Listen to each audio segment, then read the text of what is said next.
Hey everybody, my hands are already messed up and I haven't even started. All I did was take this piece of clay out of the bag. So I'm starting on a new piece tonight, actually the companion piece to the one I've been working on for, I don't know, just about a week total. So I'm doing some scraping with this tool to shape it up, get some pockets out that are existing. Need to make this into a workable block shape. So that's what I'm doing here. Notorious for not cleaning off my tools, so I'm seeing where I'm catching little dried up flakes and stuff like that, but I'll get it together, no worries.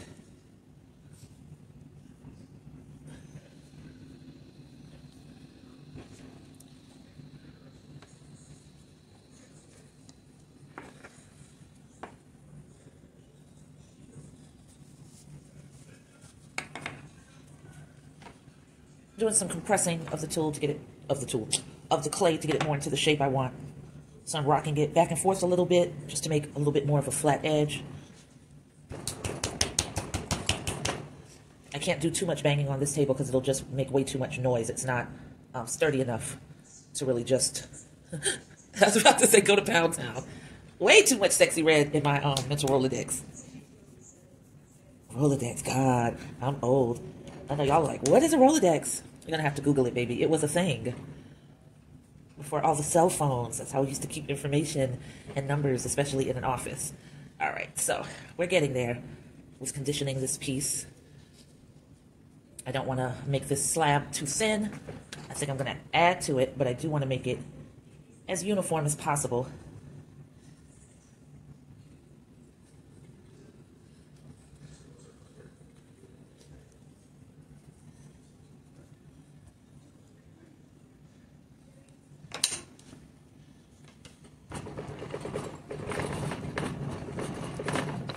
I'm just rattling everything right now. I might even have to put this cutting board that's holding the clay right now. I'm probably gonna have to put it on my lap to really pound this clay out the way I want to. So I'm gonna go off camera for just a second to accomplish that. Bear with me. And I'm just basically taking the slab of clay and throwing it down onto the cutting board off camera to get rid of a little seam or fold in this clay that I don't need to be there. And I'm doing the same thing around all sides, just trying to compact it into more of a rectangular shape because that's what I need to work with. All that noise, if you can hear it, is me smacking the clay with my hands. Once again, just trying to get it to a nice solid rectangular shape and decide how I'm going to start working on this. This stuff is heavy, so, you know, it's like a little mini workout down there. So there's the block of clay, and if you look at it from this perspective, it's already leaning, so I just have to take and sort of force it back into position. And this block of clay is not nearly as big as I need it to be. So I have another piece, and I don't know that this is going to be enough. My son is about to hate me because I may have to send him downstairs to go get the new shipment of clay, which is two 25-pound bags. So of course a total of 50 pounds of clay. We do have an elevator, so that's not the problem. But it's heavy either way. Getting it out of the car and getting it to the front of the door is a task all on its own. So I'm doing the same thing off camera. I'm pounding this clay against the cutting board, slamming it down to compact it, compress it, and get it more into the shape that I need. And that has to happen off camera because I don't feel like being on camera. So this is the behind the scenes. This is actually behind the scenes because you can't see nothing. You just have to trust my voice, trust what I'm telling you, and once I've got it just about where I need it, of course, I'll be back on camera in a second and I'll show you. And thank goodness for this cutting board because until I can invest in a nice solid wood table that I can use just for the purpose of conditioning clay, which I'll probably just sit out on the patio. Actually, I've still got room in my living room for it here, even though the room is sectioned off for the cozy area where when guests come or me and Ty want to chill, it's there. But half of the living room has been turned into my working home studio. And I don't feel cramped. I don't feel crowded. This place is the perfect amount of space for me. It's the perfect working setup because I don't feel closed in, but I feel peacefully contained. Like, you know, I'm in this area to work and there's nothing to distract me or pull me out of this area because it's competing with everything else in the living room. So it works out just fine. So that's what I compacted that clay into, and I'm going to end up joining it to this piece. So, as you know, the bowl of slip is always off to the side and ready. There's a gnat in here. That's mad annoying. Slip has been sitting, so I just have to take a tool and stir it up a little bit. Get it back to the consistency I need. And you got to excuse me, I've got to scream for the boy to get his cat because he is acting like he's starving, and he just walked into my kitchen, and that can't happen. Ty! You've got to come get him. He's going in the kitchen. Please lock him up in your room, my room. I don't care, but lock him up. And, of course, he comes strutting out now because he hears that I've called the boy. Now, what he thinks is that the boy is coming to get him to feed him. He's not. He's about a good 3 hours off before he gets another feeding. So, yeah, he's just being kidnapped right now, taken hostage. And we have to lock him up because when he gets insistent like that and I'm trying to work, it's way more than I can deal with psychologically. So it's a good thing I'm at the big ass age that I'm at, and that my son is grown and I don't have any little ones running around here, because I would be a wreck. I need my peace, and I need to be able to control my space. And that includes the annoying cat who runs everything outside of me working. So there you go. I've stirred it all up. It's just where I need it to be. I made plenty of it because I was getting low before. So I'm going to go ahead and use the fork tool to serrate the surfaces and give them texture. As soon as, my voice just broke. As soon as I find the fork, I don't know what I did with it. I'm a messy worker, so at some point I'm going to have to clean up everything. You know, it's always mad temporary because it's like, it's clean for a second, but then when I really get into working, you know, that's the last thing on my mind, and it piles up and it accumulates, and at some point I'm just like, okay, I can't take this anymore. Like, there are a lot of boxes on the floor with all types of supplies, or boxes that have been emptied of supplies that are building up, and I need to put those out on the patio because I always need boxes. I always need to transport my pieces or pack pieces safely away until they're ready. So the boxes have to stay, but they don't have to be as unruly as I have them right now. I cannot find the fork that I use for, there it is. I search for things like a teenager. I don't move nothing. Like, if I look and I don't see it immediately, it's lost. That's just how it goes. But so I've got the fork tool. So what I'm doing now is digging in pretty deep, making a lot of texture, a lot of grooves for the slip to go into. Once I add that block to it, I'm also going to make that texture on the sides, because I think the piece of clay that I'm putting onto it is a little bit wider. So I'm probably going to have to, brush that down onto the sides to blend it. And if I don't, it's no problem. I can still smooth this out. Even though I'm digging deep, it's not an issue, because there's a long way to go on this piece. And I'm trying to really make sure that I take you guys from the beginning, of these works, so that you can see how I get down, why I do what I do. Sometimes I'm going to do things really bass-ackwards, and you're just going to be like, oh my God, she's killing me. There's a better way to get this handled. And like I said, you can always feel free to jump in and let me know. I'm very open to that, because I'm very new to this. I'm trying to figure it out as I go along. As long as you're respectful, and you're not talking in a way that's making me feel like you're trying to be condescending, I welcome all of the tips. I'm always looking to vibe out with people who know a lot more than me. Always open to any type of mentorship that will help me, get much more knowledgeable in this. But until that happens, I'm on my own, me and YouTube and the clay and the mistakes and the trials and the errors and the successes. So you get to ride with me through all of that, and I hope that it's going to be beneficial to you in some way. Heck, even if it's in a way to teach your students of sculpture, like what not to do, how to go about things the wrong way or the hard way. That works too. We all have to learn from something. All right, so I've put a good amount of slip. It looks like I was icing a cake, as you can see on there. I'm just banging this piece flat on the table because it's not too big.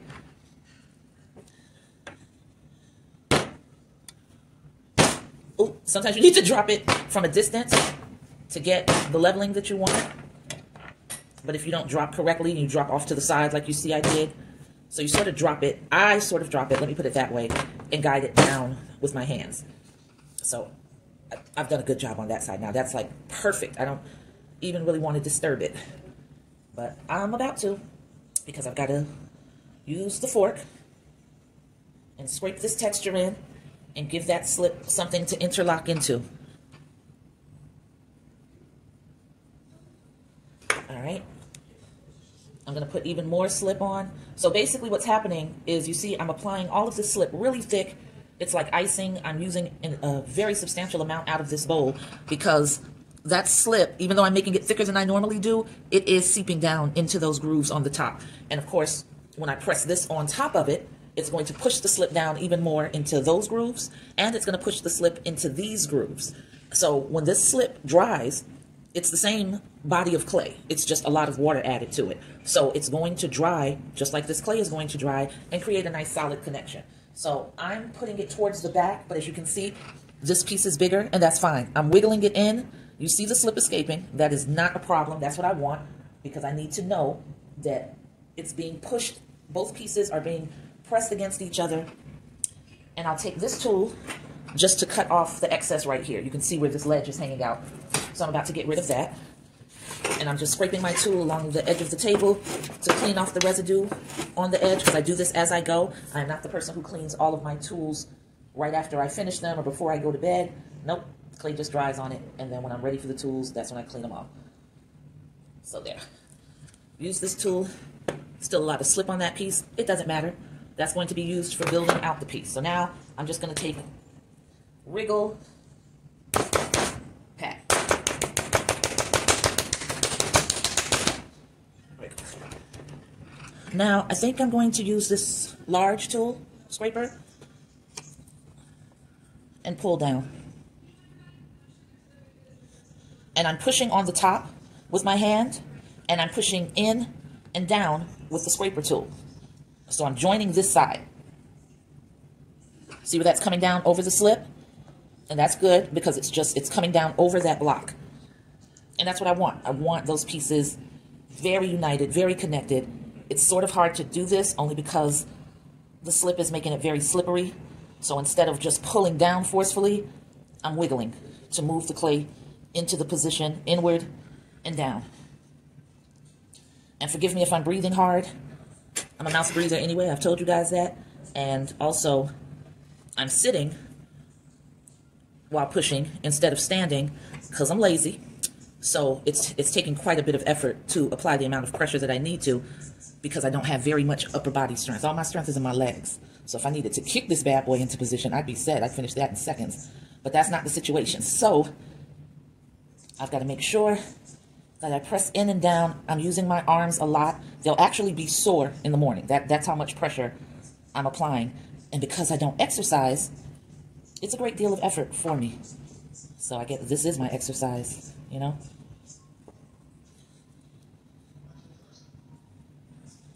All right. So I imagine for somebody who makes cakes, when they put their layers together and there's icing in between, same thing, same principle, just a lot more rough. I'm using the straight edge again. I was using the rounded edge a second ago. Same maneuver. Pushing in, wriggling down. Pushing in, wriggling down, and still pressing on the top at the same time, because I want that seal to be good and sturdy.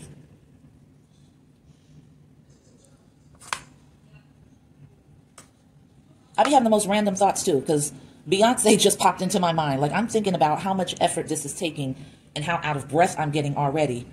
And this woman does all this choreography and will still belt out those notes like it's nothing. That's amazing, because I am winded right now. But it's cool. So I'm taking this tool because I've just really got to scrape this off. It's getting hard to work with because there's so much clay and slip on it that my hands want to slip off, and I don't need that drama right now in my life.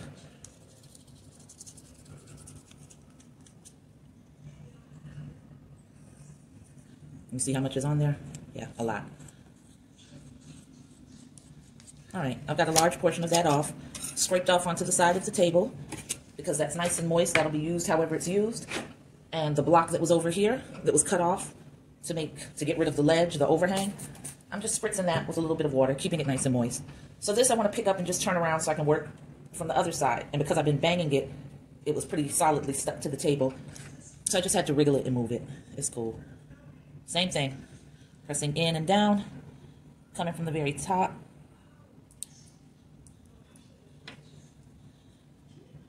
And on this one, I'm going to go in the opposite direction, just because there's some excess clay that can be used to fuse these. And you're going back and forth, depending on what you're trying to achieve. So on this one, I'm sweeping up and down, because there's a little indentation right there that I don't need to worry about because I have a long way to go. I haven't even started coming close to formulating what's going to happen with this piece, or forming what's going to happen with this piece. So I don't need to worry about the shape of things at this point.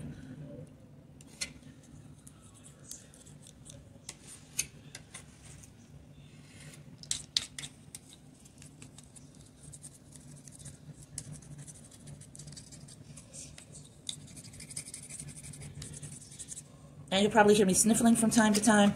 Got the AC on. It's a little bit cool in here. A little bit too cool. So I might end up having to turn it down.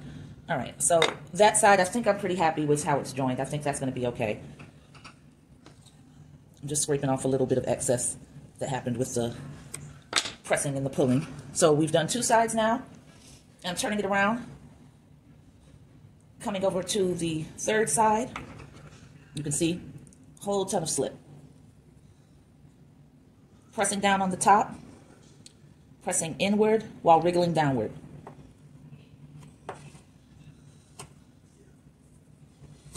Cleaning off the tool because I took so much excess off that I wouldn't be able to hold it or work if I didn't scrape it off on the edge. Same thing. Pressing down firmly, going, wrong edge. Going to the top, pushing inward, flattening the tool out just a little. Whoa! See how slippery it is? You have to go slowly. And just wriggle. Wriggle, wriggle, wriggle. Trying to clean off the tool. And you know, there are going to be these videos that I do where I go more in detail than with other videos, because I really don't know how to play it. You know what I'm saying? Like, I don't know if that's annoying, if you'd rather just watch a sped up version, but for the people who want to hear direction, I don't know that I've found that happy medium yet. So I've just decided that when I don't feel energized and I don't feel like talking very much, I won't. And hopefully you can refer back to previous videos if you're looking for specific explanations. But on nights like this, where I feel like chit-chatting with you guys, then I'll do that. But as far as like the clips I'm going to start putting on YouTube, not on YouTube, I'm sorry, on TikTok and on Instagram, which I'm already doing, but I'll have a lot of my talking on those. I think going forward when I make my edits, it's just going to be the visuals. And, you know, some little special effects to make it cute and interesting or whatever. And then, if you are looking for instructions and you want to hear the words and you want to know what I'm doing, then that's the best time for you to go ahead and subscribe to my channel and know that the unedited version with all of my talking from start to finish is going to be right there. So you'll get the best of both worlds. If you just want a quick, you know, kinetic and vibrant look into my world when I'm sculpting, you'll get that on TikTok, Instagram, Facebook Reels. But when you want the instruction and you don't want it chopped and screwed just for general engagement, that's what the YouTube channel will be for. So I think that will be the happy medium. I think I just found it while I'm talking to y'all. You see how helpful you are without even knowing it? So I have all this extra slip on the side, right? So I just scooped up a bunch of it because there's an area that I feel should be filled in. And that could just be an optical illusion. That could be solid, but it feels like it's denting inward. So why take the chance when I've got plenty of fixer-upper over here? And the fixer-upper is the clay itself in different stages of moisture. This is slip-like. So I'm sort of using this tool to press it in. For those of you who do any type of home repair and have done spackling of a wall before you paint it. I've never done that myself, but it looks like the same thing. So that's the example I'm going to use. Coated this again real quick.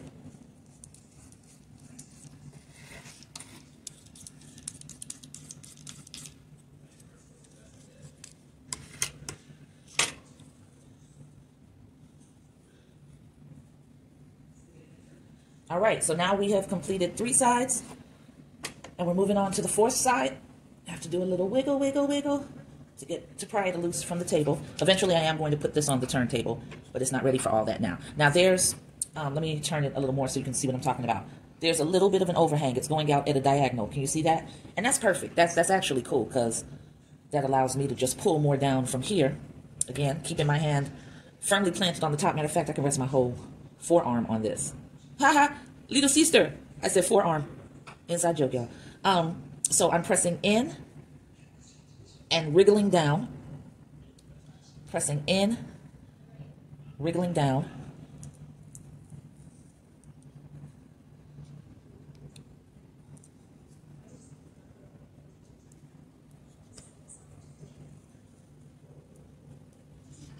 there's an area right here that feels like it has some give to it. So once again, taking those scrapings from the side of the table, packing it right on. Boom, boom. This is a messy business right now. Definitely.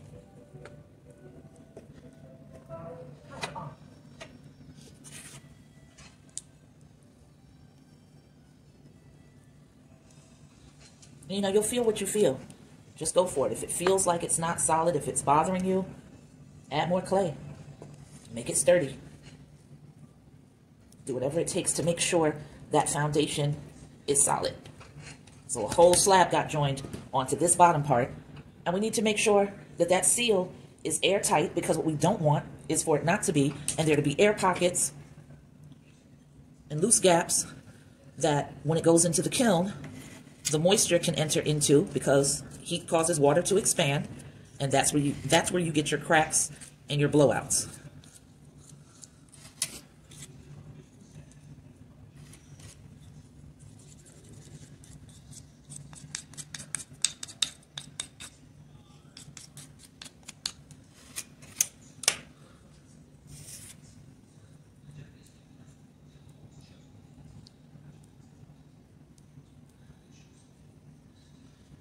And you see I'm using a bit of a different technique to apply right there, because I'm not trying to press inward. There's already a slight indentation. I don't want to amplify that indentation. I want to fill it in. So if there's already an indentation, and in order to add this extra moist clay onto it, I press, I'm just creating more of an indentation. So you just sort of want to pat and pack so that you're building it up. And then you can start smoothing and seeing where you are with the clay, and if you need to add more. I have a better vantage point here from the side than you do, so I can see where just pressing it lightly is packing it out and fortifying that area. I'm actually using the last bit of the last bit of soft clay that I scraped onto the table, and I'm just using a sort of a twist and pat motion, like that. Because again, I don't want to make the indentation more pronounced. I'm actually trying to pack the clay in slowly but surely and build it out, so that when I smooth, I get something real close to a nice, solid vertical wall.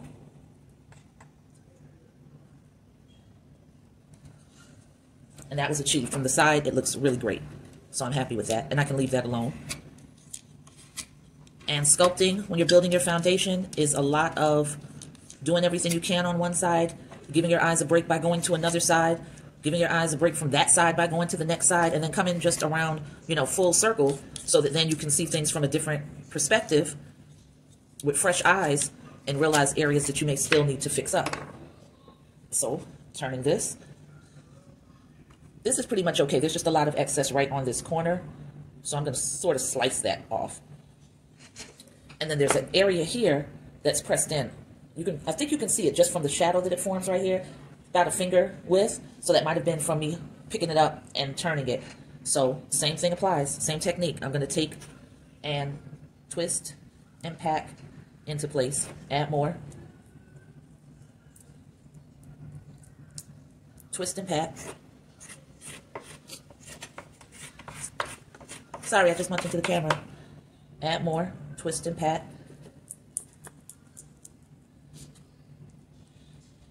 And then I'll just smooth up and down, up and down, up and down. Approaching it from the side, because that could be smoother.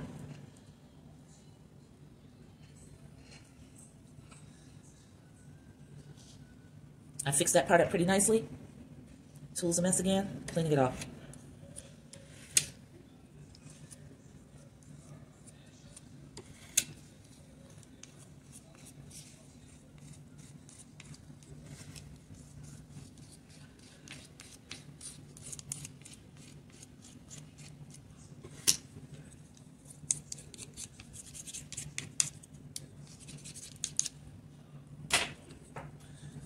Taking the straight edge, just smoothing up and down, see where I stand, if I feel good with this foundation.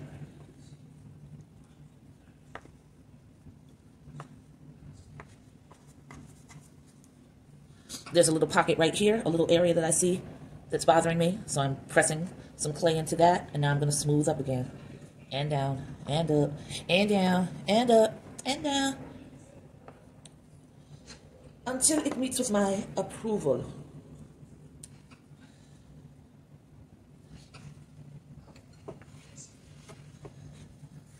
I didn't build this area up as soundly as I thought I had. So I'm packing some clay into that, the really soft clay. All the residue. That's what I love about this, y'all, is that nothing goes to waste. And there's never a time when, like, because one mound of clay is mad moist and another one is dry, it's all going to serve its purpose. If it gets too dry, I don't even bother re-wetting it and repurposing it. That goes into the crumbles bag, and that's what's going to be my material for making another bowl of slip when I need to.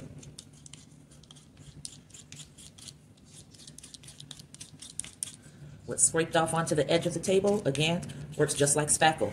It's very moist, very malleable, and the perfect material for packing in and filling in holes or building out concaved areas that you did not want to be concaved. All right. So now I'm moving to this side, which might not require that much work. There's a little bit of an indentation, but I'm not worried about that because a lot of this is going to end up being cut away. I just want to make sure this is a pretty solid block of clay and that I joined these two pieces together well. So one way I have of knowing that is that I don't feel any rocking back and forth. I don't see exactly where this slab of clay begins and this one ends. I have an idea, just memory-based, that it ends right about here, right about there.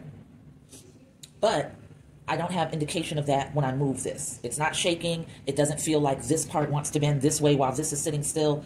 It all feels like one piece, even though I know, and of course you know, it's not, and that's what you want. And when you're sculpting, there's so much you're going to be able to tell by the feel of the clay, just how it's moving under your hand, what you need to do. Now again, you got to forgive me if I'm talking like this is my field of expertise. It is not. This is what I'm telling you I'm noticing as I go along. And I hope to notice and learn a lot more because I'm still not out of the woods with regards to feeling really confident that my technique is going to cause everything to make it to the kiln. I don't know if those recent 9 pieces were pretty much luck. You know what I'm saying? I could put these other pieces in the kiln and end up having things go wrong. But I'm just hoping that I'm going to be observant enough to try to determine any areas where I might have gone wrong. And then sculptors always told me from jump, don't fall in love with a piece until it comes out of the kiln. So that lets you know that even the most accomplished sculptors have had their pieces break or have something go screwy that they weren't anticipating. And I'm sure it has everything to do with how the clay responds to heat. What was the temperature? What is your environment that you're sculpting in?